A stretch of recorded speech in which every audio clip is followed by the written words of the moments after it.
लोगों का काफ़ी प्रेम मिल रहा है हम लोग को। हम लोग जहाँ भी जा रहे हैं लोगों का भी पिक्चर क्लियर हो रही। पहले क्या था, हम लोग थोड़ा लेट चालू किए तो लोगों का ऐसा था कि दोनों सेना के बीच में ना ऑप्शन नहीं दिख रहा था। अब उन्हें वंचित बहुजन आघाड़ी का विकल्प खुल गया है और इसलिए अभी लोग में जो है दोनों सेना के खिलाफ जो है वंचित बहुजन आघाड़ी को मत देने की तैयारी कर रहे हैं। भाई स्थानीय जो खासदार है 10 साल से अभी तक चीता कैंप के बाजू में 2 किलोमीटर के अंदर में भी नहीं रहते और चीता कैंप 10 साल पहला जो जैसा था आज भी वैसा ही है, कुछ बदल नहीं हुआ। आपको चुन के आने के बाद कितना बदल होगा? इंशाअल्लाह सत्ता में आके चुन के आने के बाद ही वो आपको दिखाई देगा। मतदाताओं से क्या किन शब्दों में अपील करेंगे? मतदाताओं से मेरी यही अपील है कि आप लोग सेना और उद्योगी सेना और एक एकनाथ की सेना दोनों ही सेना हैं। एक भाजपा के अलायंस पार्टनर है, दूसरी बहुत जल्दी होने वाली है। तो मेरा उन्हीं लोग से ये अपील है कि इस मद्देनज़र रखते हुए आप लोग वंचित बहुजन आघाड़ी को करें। अपना सेकुलर को मानने वालों से खासकर अपील है कि वंचित बहुजन आघाड़ी को 20 मई को सुबह में 4 नंबर बटन दबाकर गैस सिलेंडर में ज़्यादा से ज़्यादा वोट देके वंचित बहुजन आघाड़ी को कामयाब करें। काय सांगाल? एकंदरीत आज जाहीर सभा इथे ठेवण्यात आलेली आहे, काय सांगाल? आज आपली मुंबई साऊथ सेंट्रलमध्ये अबुलबाईंसाठी चीता कॅम्प इथे परिसरामध्ये मोठी सभा ठेवण्यात आली होती आणि इकडे लोकांचा खूप मोठा प्रतिसाद वंचित बहुजन आघाडीला आणि अबुलबाईंना मिळताना बघतो। ह्याच्यामध्ये 2-3 गोष्ट होती की लोकांची अजूनही खात्र म्हणजे विश्वास पटलेला नाही आहे। लोकांना अजूनही खात्री नाही आहे की शिवसेनेमध्ये खरंच फूट पडली आहे। आजच आतापर्यंत आपण जे टी व्हीवरती मीडियामध्ये बातम्या येत आहेत, विधानं येत आहेत, त्याच्यावरनं एक गोष्ट प्रामुख्याने कळतीये की लोकांमध्ये खूप मोठा संभ्रम अजूनही आहे आणि खास करून मुसलमान समाजामध्ये की निवडणुकीनंतर उद्धव साहेब कधी बीजेपीमध्ये परत जातील आणि ह्या परिस्थितीमध्ये भाजपला हरवणारा या मुंबईमध्ये आणि खास करून मुंबई साऊथ सेंट्रलमध्ये यांना जर कोण ऑप्शन दिसत असेल तर तो वंचित बहुजन आघाडी आणि अबुलबाई हसन हे दिसतात आणि म्हणून आपल्याला दिसतोय की लोकांचा एवढा मोठा जनप्रतिसाद आज वंचित बहुजन आघाडीच्या बरोबर आहे। साहेब आतापर्यंत काँग्रेस आणि बीजेपी आणि शिवसेना सर्व फक्त मुसलमानांना मूर्ख बनवलेलं आहे आणि कोणी एकही तिकीट दिले नाही पूर्ण महाराष्ट्रामध्ये। तुम्ही सर्व मुस्लिमला म्हणजे इज्जत केली। हे बघा आपण जरा फरक करू। आतापर्यंत शिवसेना युबीटी आणि काँग्रेस हे मुसलमानांना मूर्खात बनवत होतं, भाजप सरळ मुसलमानांना मारत होतो। हा फरक आपण याच्यामध्ये करू। मुसलमानांची बाजू घेऊन आम्ही लढतोय हा दिखावा काँग्रेसने केला होता, भाजपला हा दिखावा करायची पण गरज नव्हती पडली। ही वस्तुस्थिती आपण समजून घेतली पाहिजे। पण तुम्ही बरोबर मुद्दा घेतलाय की आतापर्यंत काँग्रेस आणि शिवसेना इकडच्या मुसलमानांना मूर्ख बनवत होतं आणि त्यांनी हे टेकन फॉर ग्रांटेड ज्याला आपण म्हणतो की विश्वासात घेतलं होतं की हे आम्हालाच मतदान करणार आहेत, यांना उमेदवारी नाही दिली तरी चालते, यांच्या हक्काचे प्रश्न नाही घेतले तरी चालतात, यांच्या विकासाबद्दल बोलणं नाही तरी चालतं, हे घुमून फिरून मतदान आपल्यालाच देणार आहेत। आणि हा काँग्रेसचा विश्वास आणि हा काँग्रेसचा भ्रम या निवडणुकीमध्ये अबुलबाई नक्की तोडतील हे आपल्याला दिसेल 4 तारखेला। लेकिन सर जिस तरीके से इंडिया गठबंधन को बनाया गया था मोदी सरकार को रोकने के लिए, संविधान को बचाने के लिए, जिस तरह एमआईएम को बी टीम कहा जाता है, क्या वंचित आघाड़ी बीजेपी को इसका फायदा पहुंचा रही है कहीं ना कहीं? नहीं, मुझे तो नहीं लगता। हमें ये देखना चाहिए कि कौन सी जगहों पे शिवसेना और एनसीपी का डील हुआ है और वो डील जो हुआ है उसके बारे में स्पष्टीकरण जो शिवसेना के प्रमुख और एनसीपी के प्रमुख ने देना चाहिए वो अभी तक आया नहीं है। पर उन्हें साफ तौर पर स्पष्टीकरण देना चाहिए कि कौन सी जगहों पे उनका बीजेपी के साथ डील हुआ है, कितने लोग इलेक्शन के बाद बीजेपी के साथ जाने वाले हैं और कितने जगहों पे वंचित बहुजन आघाड़ी को गिराने के लिए उनकी बीजेपी के साथ सेटिंग हुई है।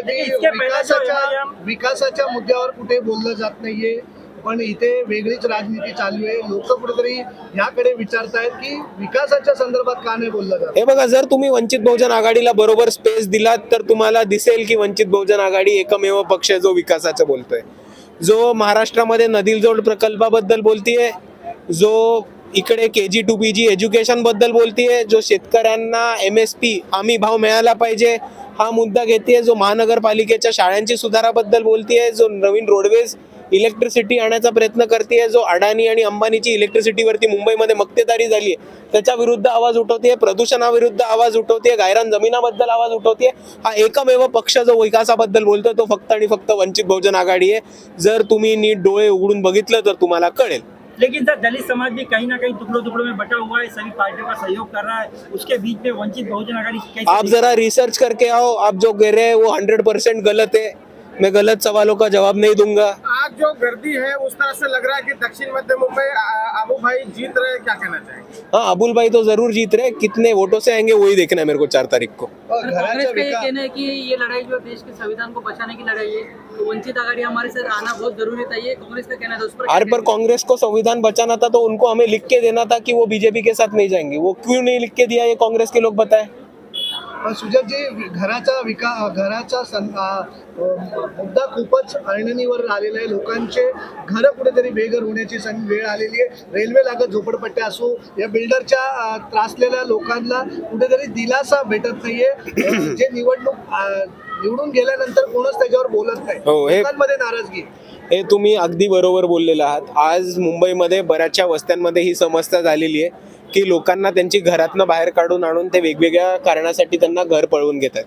त्या झोपडपट्ट्यांमध्ये लोकांची घरं नष्ट करून ते रेल्वे लाईनची कटिंग असो, रस्त्यांची कटिंग असो, MMRDAच्या मेट्रोची कटिंग असो किंवा SRAच्या नावाखाली लोकांना फसवण्याचं राजकारण असो, इथे लोकांच्या झोपडपट्ट्या तोडून त्यांची घरं बळकवून घेत आहेत. त्यांना मोबदला नाही देत आहेत, त्यांना पुनर्वसनासाठी जागा नाही देत आहेत. हा मुंबईमध्ये खूप मोठा प्रश्न आहे.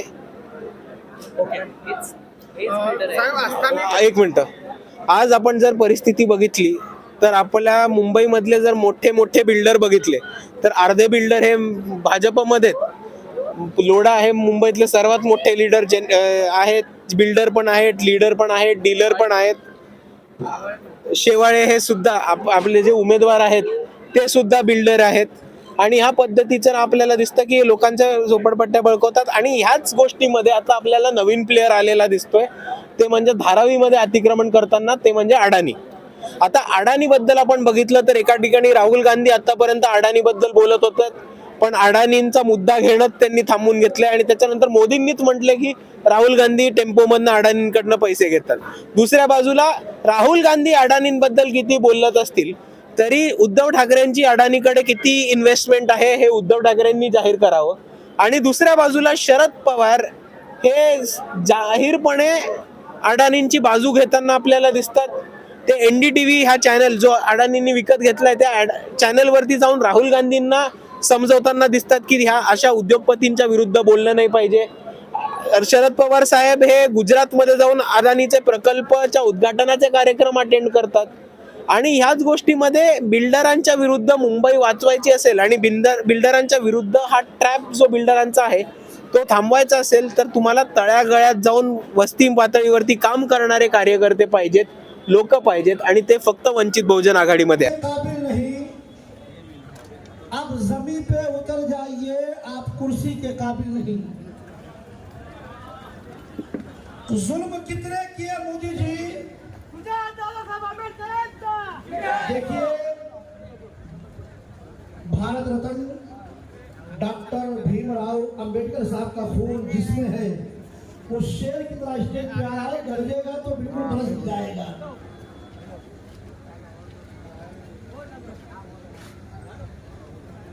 आप लोग एक साइड हो जाए. देखें हमारे नौजवान, अगर दूसरों के नौजवान हैं कुछ नौजवानों पे हमारे नौजवान डॉक्टर भीमराव अंबेडकर साहब का खून हमें. हमारी बहन महाराष्ट्र प्रदेश अध्यक्ष आदरणीय रेखाताई ठाकुर जी स्टेज पे तशरीफ फरमा. भले आलिम दीन है लेकिन वंचित मुस्लिम आघाड़ी के तमाम अहदेदारान हैं, जिम्मेदार हैं. तमिलनाडु से आए वाले हमारे साथी मुर्गन भाई और बड़ी तादाद में यहाँ पे मौजूद मेरी माँ बहनों, बुजुर्गों, नौजवानों, दोस्तों, साथियों, अस्सलाम वालेकुम रहमतुल्लाहि बरकातहू. मैं आप सभी का इस्तकबाल करता हूँ, आप सभी को क्रांतिकारी सलाम करता हूँ, क्रांतिकारी जय भीम करता हूँ. जय भीम ये किसी मजहब का नारा नहीं है. आमतौर पे हम देखते हैं कि बौद्ध भाइयों को जय भीम कहता हुआ सुनकर हमको लगता है ये बौद्ध धर्म का नारा होगा, लेकिन ये बौद्ध धर्म का नारा नहीं है. बौद्ध धर्म का नारा कुछ और है. ये जय भीम एक इनकलाबी नारा है. जैसे इनकलाब जिंदाबाद कहने के बाद अंग्रेजों की छाती में धड़कन बढ़ती थी, आज जातिवादी फिरका परस्त RSS चड्डी वालों के सीने में अगर बम फोड़ना है तो जय भीम का नारा काम करता है। इसलिए ये आज इनकलाबी नारा है। ये संविधान निर्माता बाबा साहब अम्बेडकर के ख्यालात का को जिंदाबाद करने वाला नारा है। इसका किसी मजहब से कोई वास्ता नहीं है।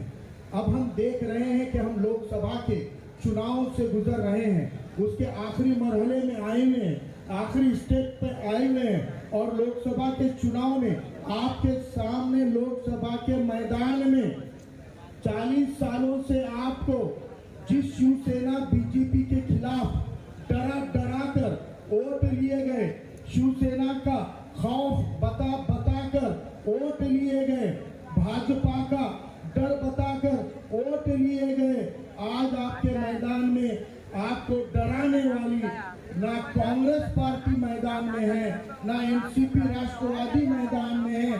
आज आपके सामने इन दोनों ने ऐसा विकल्प खड़ा किया कि आपके सामने दाएं भी खाई है, बाएं भी खाई है और बीच में मुसलमान भाई है। एक तरफ ये शिवसेना है जो कल तक भी बीजेपी के साथ थी, आज भी बीजेपी के साथ है, वो राहुल शेवाड़े की शिवसेना है। एक दूसरी शिवसेना है जो कल तक भी बीजेपी के साथ थी, जो आज कहती है कि साथ नहीं हो, लेकिन पूरे इम्कानात है कि कल भी वो बीजेपी के साथ जाने वाली है। ऐसी उद्धव ठाकरे की शिवसेना है। आपके सामने दो ही विकल्प है, इधर भी शिवसेना, उधर भी शिवसेना। ये भी भाजपा को पालने पोषने बड़ा करने वाली शिवसेना है, तो दूसरी शिवसेना ने भी भाजपा को बढ़ चढ़कर बढ़ाने का काम खत पानी देकर किया और इस महाराष्ट्र में जिनकी 2-4 सीटें नहीं आती थी, आज उनको दर्जनों सीटें जीतने के काबिल बनाने का गुनाह भी उद्धव ठाकरे जी के शिवसेना ने ही किया था। आज कहते हैं उद्धव जी कि हमको मुसलमान वोट दे रहा है, हम सेक्युलर हो गए क्योंकि हम कांग्रेस एनसीपी के साथ चले गए। तो मुझे उद्धव ठाकरे साहब को कहना है कि अगर आपके अंदर वाकई तब्दीली आ गई है तो आपने जैसे अलग अलग प्रेस नोट, तहरीरें, लेटर आप निकालते हो, एक तहरीर निकाल दो ना। मुसलमानों के दिलों में, सेक्युलर भाइयों के दिलों में, अंबेडकरवादी, दलित, पिछड़े, ओबीसी के दिलों में एक डर खौफ है कि मुख्यमंत्री की कुर्सी के लिए आपने भाजपा को छोड़कर कांग्रेस एनसीपी को साथ लिया।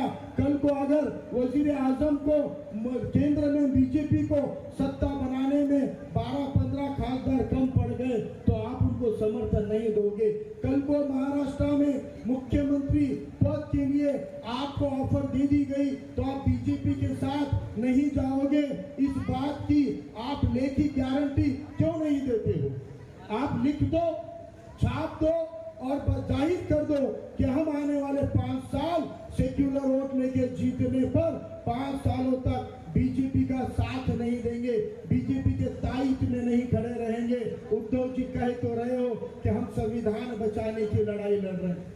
उद्धव ठाकरे साहब कह रहे हैं कि वो संविधान को बचाने की लड़ाई लड़ रहे हैं, तो आपके संविधान में मुसलमानों के हकूक है कि नहीं है? आपके संविधान में हमारे शरिया कानून, पर्सनल लॉ की अहमियत है कि नहीं है? आपके संविधान में हमारे मजहबी जो मरकज हैं, ठिकाने हैं, इबादत गाहें हैं, दरगाहें हैं, मस्जिदें हैं, इनकी हिफाजत की गारंटी जो संविधान ने दी है वो आपके संविधान में है कि नहीं है? अगर आप जिस संविधान को बचाना चाहते हो उसी संविधान में मुसलमानों को इस मुल्क में अपने मजहब के ठिकाने बनाने की, मस्जिदें आबाद करने की और मस्जिदों को रखने की, कायम रखने की गारंटी दी है।